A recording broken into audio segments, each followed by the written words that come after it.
Welcome back. You're with us, and we're coming to you from the CNBC-TV18 HDFC Sky Election Headquarters, and you're watching Trading Hour. Well, the RBI policy statement has just gotten over, and there's been no change in either the stance or on the rates per se. But there are some interesting tidbits in the beyond monetary policy announcements. For instance, the definition of bulk deposits, that's been changed from 2 CR to now 3 CR. And the RBI governor made some very interesting references to unsecured lending and how the RBI is watching that, quite carefully as well. Let's discuss some of these trends with our next guest. We have Dhaval Gada, Vice President of DSP Mutual Fund, who's joining in. And Dhaval is someone who manages DSP's Banking and Financial Services Fund. So you're a great person to have on a day like today to talk about what lies ahead, Dhaval. Thanks for joining us. So before we talk about your holdings, the fund and the positioning, let's get your reaction to the policy out of the way. What did you make of it? Specifically, some of these nuances, the reference to unsecured lending and this change in definition of bulk deposits. What do you think it changes, if at all? I mean, anything at the margin?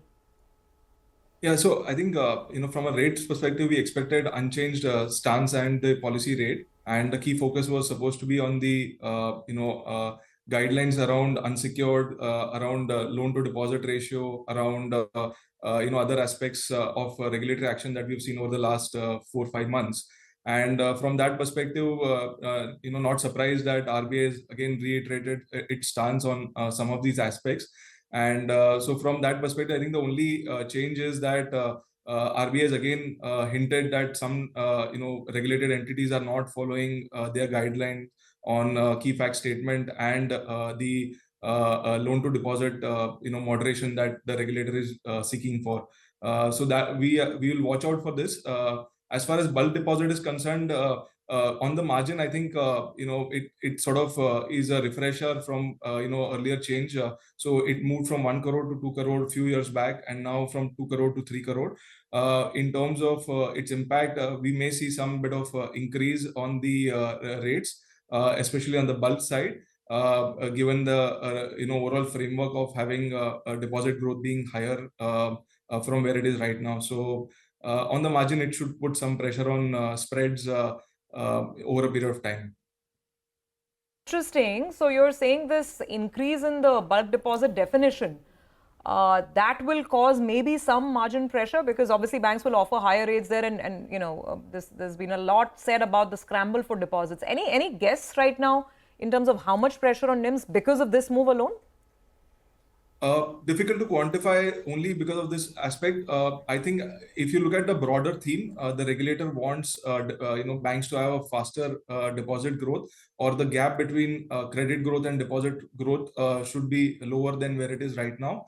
And from that perspective, the idea is to make it more attractive for depositors, both on the retail and the bulk side, to sort of mobilize deposits. So net, the direction of the regulator is only going to increase margin pressure, because the credit to deposit ratio from where they are likely to move downwards versus upward trajectory that we are seeing for the last year and a half. So not for this move itself, but in general, I mean, what are you factoring in? How much of a margin compression are you factoring in because of other reasons as well?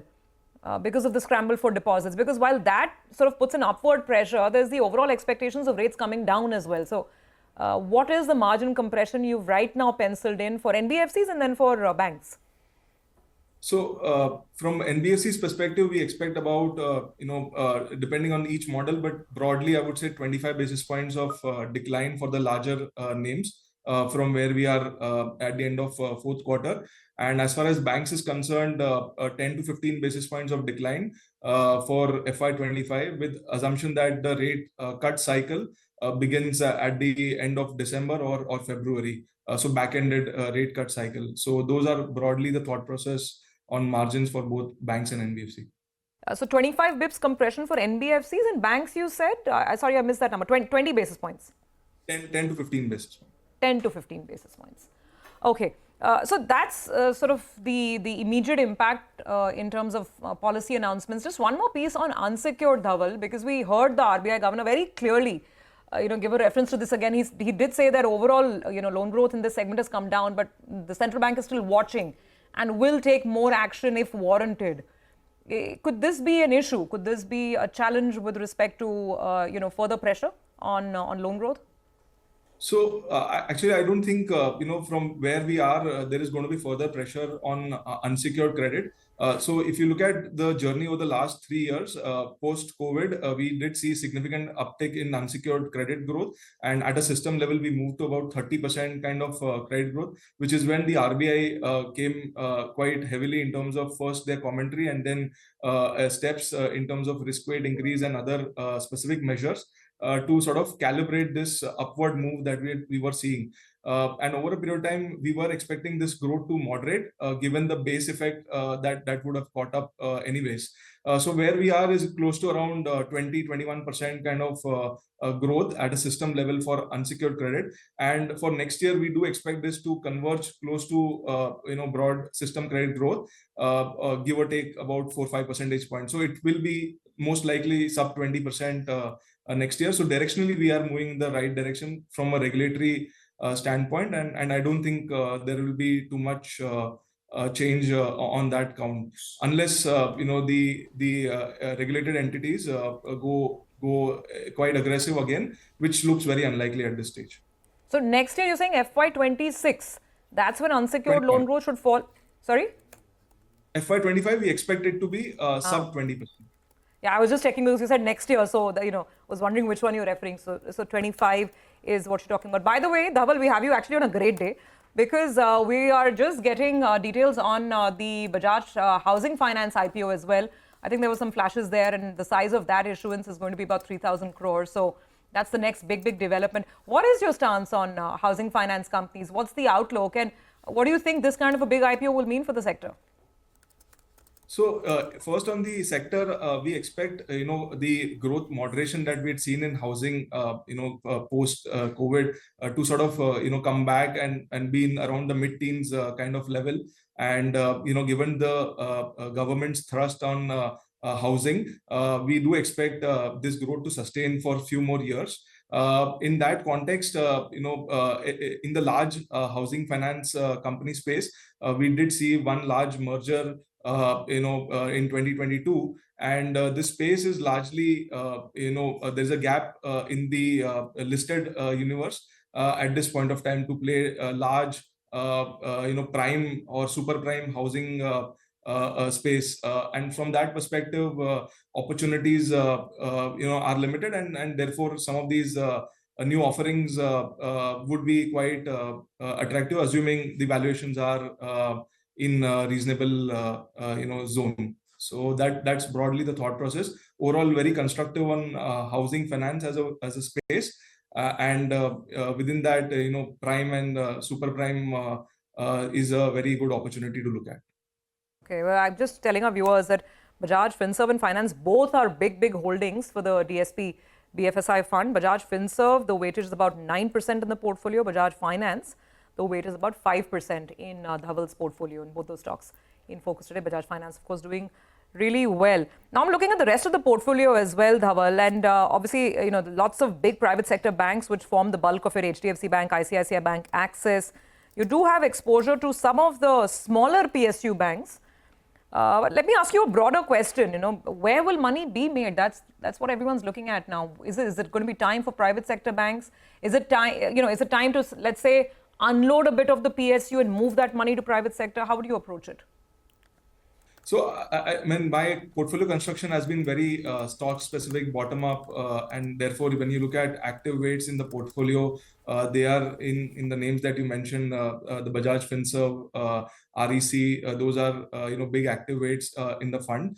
And so, broad thought process is, we expect corporate credit growth to see very good momentum. We've seen last 2 years being quite good.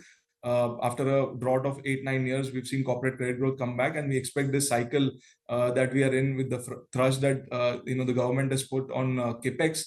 We expect this trend to continue, and therefore that's one area where we think there's still value, and we're quite constructive around that space. The other pocket that we are quite upbeat on is diversified NBFCs, where we think there is a case where with the uptick that we are seeing in GDP growth, last year also we saw a revision upwards, and in the current year as well, based on RBI's forecast, we are seeing an upward revision, and similarly we've seen that in credit growth as well.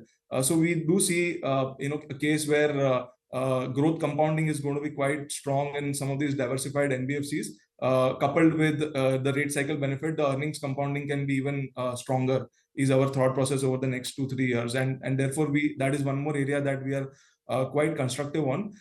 At a broader level, the large bank space, I think they are very reasonably priced at this stage, and therefore they become the anchor of the portfolio, where we expect them to at least give market or market plus a few percentage point return and give stability to the portfolio. Okay, all right, Dhaval, good talking to you. Good conversation. Thanks very much for joining in, and we look forward to more of these in the future. All right, well, on that note, we do have to take a quick break with the news that the market rally is going from strength to strength. Look at the Nifty now. It's a 350-point up move. It's a turbocharged market, and a market which is now less than what? We're talking about 200 points, from less than 200 points from fresh all-time highs. Turning out to be quite a session today. We'll take a break, come back on the other side, and also tell you what's happening in the commodities world.